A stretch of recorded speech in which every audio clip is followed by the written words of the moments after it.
ഇന്ന് ഞാൻ ഡിസ്കസ് ചെയ്യാമെന്ന് വിചാരിച്ചത് ഒരു 16 ഡേയ്സ് ടൈം ടേബിൾ ആണ് നമ്മുടെ ഡിഗ്രി ലെവൽ പ്രിലിമിനറി എക്സാമിനുള്ള. ഡേ 1 നമ്മൾ അരിത്തമാറ്റിക്, പിന്നെ Kerala history, constitution, English, current affairs. ഇപ്പം അതിൽ അരിത്തമാറ്റിക്കിലാണെങ്കിൽ പെർസെൻറ്റേജിൻ്റെ ബേസിക്സ്. ഇപ്പം ഈ മാത്സ് ഒക്കെ നമ്മൾ പഠിക്കുമ്പോൾ ശ്രദ്ധിക്കേണ്ടത് അത് നമ്മുടെ നീഡ് അനുസരിച്ച് നമ്മൾ ടൈം കൊടുക്കുക എന്നുള്ളതാണ്. ഇപ്പം ഞാനിവിടെ 2 ദിവസമാണ് പെർസെൻറ്റേജിന് ഇട്ടിരിക്കുന്നത്. ലൈക്ക് ഫസ്റ്റ് ഡേ ഒരു ബേസിക്സ് പഠിക്കാനും രണ്ടാമത്തെ ദിവസം പ്രോബ്ലംസ് ചെയ്യാന്നുള്ള രീതിയിൽ. പക്ഷേ ഇപ്പം നമുക്ക് അതിൽ കൂടുതൽ ടൈം വേണമെന്നുണ്ടെങ്കിൽ അതിൽ കൂടുതൽ ടൈം കൊടുക്കുക. ഇപ്പോൾ ഓൾറെഡി പഠിച്ച ടോപ്പിക് ആണെന്നുണ്ടെങ്കിൽ കുറച്ച് സമയം കൊടുക്കുക. അതായത് ഇതൊരു ജസ്റ്റ് ഒരു മോഡൽ പ്ലാൻ ആയിട്ട് വിചാരിച്ചാൽ മതി. Customize it according to your needs. പിന്നെ കേരള ഹിസ്റ്ററിയിൽ അറൈവൽ ഓഫ് യൂറോപ്യൻസ്, പിന്നെ കോൺസ്റ്റിറ്റ്യൂഷൻ്റെ അകത്ത് പ്രിയാമ്പിള്, ഇംഗ്ലീഷിലാണെങ്കിൽ പാർട്സ് ഓഫ് സ്പീച്ച്, പിന്നെ കറണ്ട് അഫയേഴ്സ് ഇപ്പം എല്ലാ എക്സാമിനും തന്നെ 10ഉം 15ഉം മാർക്കോളം ഒക്കെ ചോദിക്കുന്നതുകൊണ്ട് നമുക്കത് പഠിച്ചേ പറ്റത്തുള്ളൂ. ഡേ 2 അഗെയിൻ അരിത്തമാറ്റിക്കിൽ പെർസെൻറ്റേജ് ആണ്. പിന്നെ കേരള ഹിസ്റ്ററിയിൽ ട്രാവൻകൂർ, അതിൽ സ്പെസിഫിക്കലി മാർത്താണ്ഡവർമ്മ എന്ന് ഞാൻ പറഞ്ഞിട്ടുണ്ട്. പക്ഷെ നമ്മുടെ ടൈം അനുസരിച്ച് ബാക്കിയുള്ളവരും കൂടെ പഠിക്കാൻ ടൈം ഉണ്ടെങ്കിൽ പഠിച്ചോളുക. മെയിനായിട്ട് മാർത്താണ്ഡവർമ്മ, സ്വാതി തിരുനാൾ, ഇവരെ രണ്ടുപേരും നമ്മൾ എന്താണെങ്കിലും പ്രയോറിറ്റി കൊടുത്ത് പഠിക്കണം. പിന്നെ എല്ലാവരെയും തന്നെ പഠിക്കണം, പക്ഷേ മിക്കവാറും ഈ മാർത്താണ്ഡവർമ്മ റിപ്പീറ്റിംഗ് ആണ്. പിന്നെ ഇപ്പോൾ കോൺസ്റ്റിറ്റ്യൂഷനിലാണെങ്കിൽ ഫണ്ടമെൻ്റൽ റൈറ്റ്സ് ഞാൻ 2 ദിവസമായിട്ട് പാർട്ട് 1 പാർട്ട് 2 എന്ന് കൊടുത്തിട്ടുണ്ട്. ഇപ്പോൾ ഒരു ദിവസം തന്നെ പഠിച്ച് തീരുമെന്നുണ്ടെങ്കിൽ അതൊരു ദിവസം കൊണ്ട് തന്നെ തീർത്തോളുക. പിന്നെ ഇംഗ്ലീഷിൽ ആർട്ടിക്കിൾസ്, പിന്നെ മലയാളം. ഇംഗ്ലീഷിലും ഇത് ഇങ്ങനെ ഈ ഓർഡർ തന്നെ ഫോളോ ചെയ്യണമെന്നൊന്നുമില്ല. ഒരു ദിവസം നമുക്ക് കംഫർട്ടബിൾ ആയിട്ടുള്ള ഒരു ടോപ്പിക്ക് പഠിക്കുക എന്നുള്ളതേ ഉള്ളൂ. ഡേ 3 നമ്മൾ അഗെയിൻ പ്രോഫിറ്റ് ആൻഡ് ലോസിൻ്റെ ബേസിക്സ്, പിന്നെ കേരള ഹിസ്റ്ററിയിൽ സോഷ്യൽ റിഫോം പാർട്ട് 1, അത് പാർട്ട് 1 പാർട്ട് 2 ആയിട്ടാണ് കൊടുത്തിരിക്കുന്നത്. നമുക്കറിയാം സിലബസിൽ social and religious reform movements എന്ന് കൊടുത്തിട്ടുണ്ട്. അത്യാവശ്യം ലെങ്തി ടോപ്പിക്കാണ്, പക്ഷെ അതിനകത്ത് നമ്മൾ സെലക്റ്റീവായിട്ട് പഠിക്കുക എന്നുള്ളതേ ഉള്ളൂ. പല സോഷ്യൽ റിഫോമേഴ്സിനെയും തന്നെ നമുക്ക് മിക്കവാറും റിപ്പീറ്റ് ചെയ്യാറുണ്ട്. ഇപ്പം ഇംഗ്ലീഷിലാണെങ്കിൽ ടെൻസിൻ്റെ ബേസിസ്, പിന്നെ current affairs. Day 4 again profit and loss ആണ്, അഡ്വാൻസ്ഡ് ക്വസ്റ്റ്യൻസ് ഒക്കെ ചെയ്യാൻ വേണ്ടിയിട്ട്. പിന്നെ കേരള ഹിസ്റ്ററി സോഷ്യൽ റിഫോമേഴ്സ്, അത് സെക്കൻഡ് പാർട്ടായിട്ടാണ് കൊടുത്തിരിക്കുന്നത്. കോൺസ്റ്റിറ്റ്യൂഷൻ്റെ അകത്ത് എമർജൻസി പ്രൊവിഷൻസ്, പിന്നെ ഇംഗ്ലീഷ് ടെൻസ് പ്രാക്ടീസ് ചെയ്യാൻ വേണ്ടിയിട്ട്, again Malayalam. Day 5 ratio and proportion ആണ് കൊടുത്തിരിക്കുന്നത്. പിന്നെ ഇന്ത്യൻ നാഷണൽ മൂവ്മെൻറ്റ്സ്, അതിനകത്ത് 1857 റിവോൾട്ടാണ് കൊടുത്തിരിക്കുന്നത്. 1857 റിവോൾട്ട് എപ്പോഴും റിപ്പീറ്റ് ചെയ്യുന്നതാണ്. പിന്നെ എഗെയിൻ കോൺസ്റ്റിറ്റ്യൂഷൻ്റെ അകത്ത് അമെൻമെൻറ്റ്സ് ആണ് കൊടുത്തിരിക്കുന്നത്. അമെൻമെൻറ്റ്സ് എഗെയിൻ എപ്പോഴും തന്നെ റിപ്പീറ്റ് ചെയ്യുന്നതാണ് നമുക്ക് ഡിഗ്രി ലെവലിൻ്റെയൊക്കെ എക്സാംസിന്. പിന്നെ English active and passive voice, പിന്നെ current affairs. Day 6 time and വർക്കാണ് കൊടുത്തിരിക്കുന്നത്. പിന്നെ Indian national movements, INC, Gandhian era, ഇതൊക്കെ എപ്പോഴും തന്നെ എക്സാമിന് ചോദിക്കുന്നതാണ്. ഇപ്പോൾ സിലബസിലാണെങ്കിൽ ഇൻഡിപെൻഡൻറ്റ് മൂവ്മെൻറ്റ് ആൻഡ് മഹാത്മാഗാന്ധി എന്ന് പറഞ്ഞിട്ടൊരു ഏരിയ കൊടുത്തിട്ടുണ്ട്. എപ്പോഴും തന്നെ ക്വസ്റ്റ്യൻ ചോദിക്കുന്ന ഒരു ഏരിയയാണ്, വളരെ നന്നായിട്ട് പഠിക്കണം. പിന്നെ കോൺസ്റ്റിറ്റ്യൂഷൻ്റെ അകത്ത് union and state list again important ആണ്. ഇംഗ്ലീഷിൽ ഡയറക്റ്റ് ആൻഡ് ഇൻഡയറക്റ്റ് സ്പീച്ച്, പിന്നെ മലയാളം. പിന്നെ day 7 time and distance, international മൂവ്മെൻറ്റ്സിനകത്ത് എക്സ്ട്രീമിസ്റ്റ്, കോൺസ്റ്റിറ്റ്യൂഷൻ്റെ അകത്ത് പഞ്ചായത്തി രാജ്, ഇംഗ്ലീഷിൽ കണ്ടീഷൻസ്, പിന്നെ കറണ്ട് അഫയേഴ്സ്. ഡേ 8 ആവറേജ്, പിന്നെ കോൺസ്റ്റിറ്റ്യൂഷൻ്റെ അകത്ത് ആർട്ടിക്കിൾ 310 to 312 എന്ന് കൊടുത്തിട്ടുണ്ട്.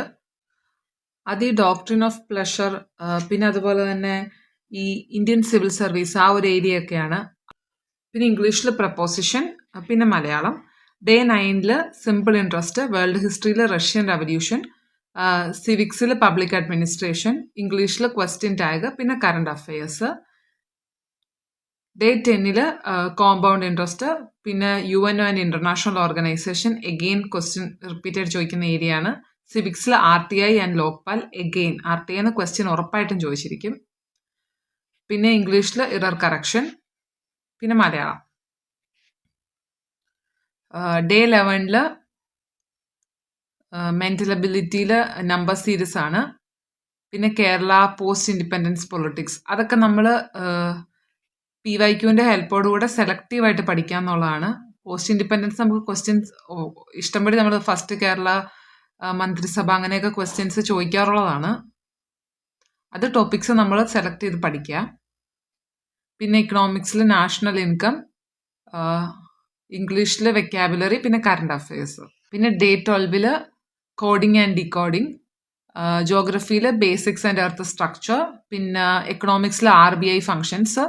RBI എപ്പോഴും ക്വസ്റ്റ്യൻ ചോദിക്കാറുള്ളൊരു ഏരിയ ആണ്. പിന്നെ മലയാളം. പിന്നെ ഡേ 13 ആനലോജി. പിന്നെ ജോഗ്രഫിയിൽ ഇന്ത്യൻ ഫിസിക്കൽ ജോഗ്രഫി, അതിനകത്ത് ഈ ഉത്തരപർവ്വത മേഖല, അതൊക്കെ നമ്മളത് ഏരിയ സെലക്ട് ചെയ്ത് പഠിക്കുക എന്നുള്ളതേ ഉള്ളൂ. പിന്നെ എക്കണോമിക്സിൽ budget and physical policy question ചോദിക്കാറുള്ളൊരു ഏരിയ ആണ്. പിന്നെ ഇംഗ്ലീഷ് പ്രാക്ടീസ് ചെയ്യുക. പിന്നെ ഡേ 14 കലണ്ടർ, പിന്നെ കേരള ഫിസിക്കൽ ജോഗ്രഫി, പിന്നെ ഇക്കണോമിക്സിൽ repo rate, deficit, current affairs.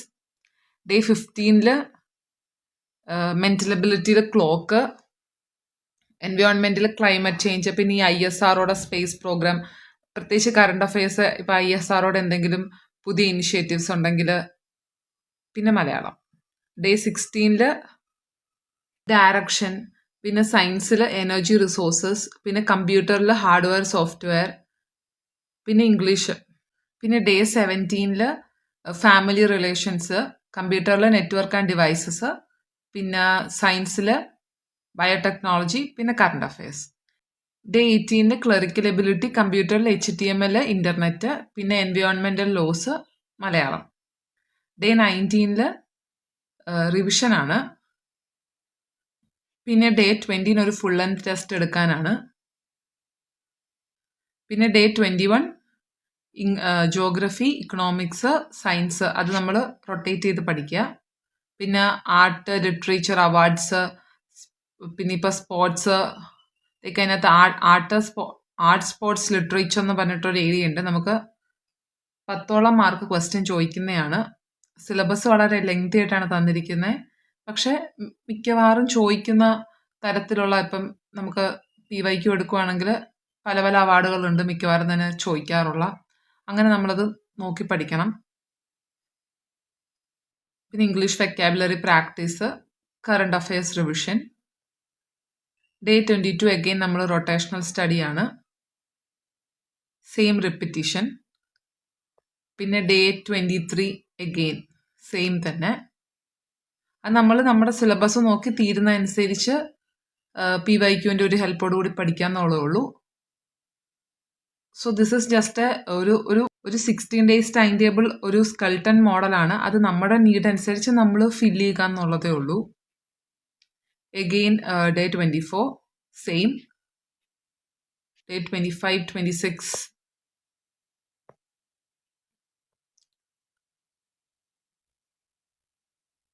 29, 30, 31,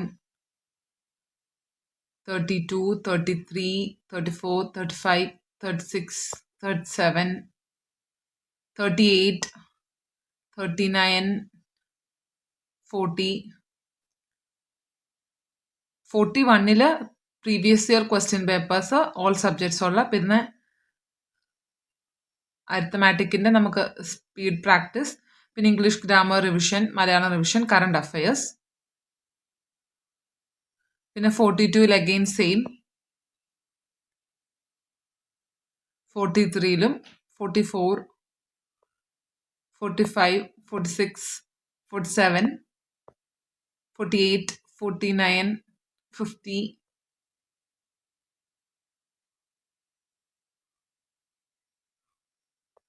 51, 52, 53, 54, 55, 56,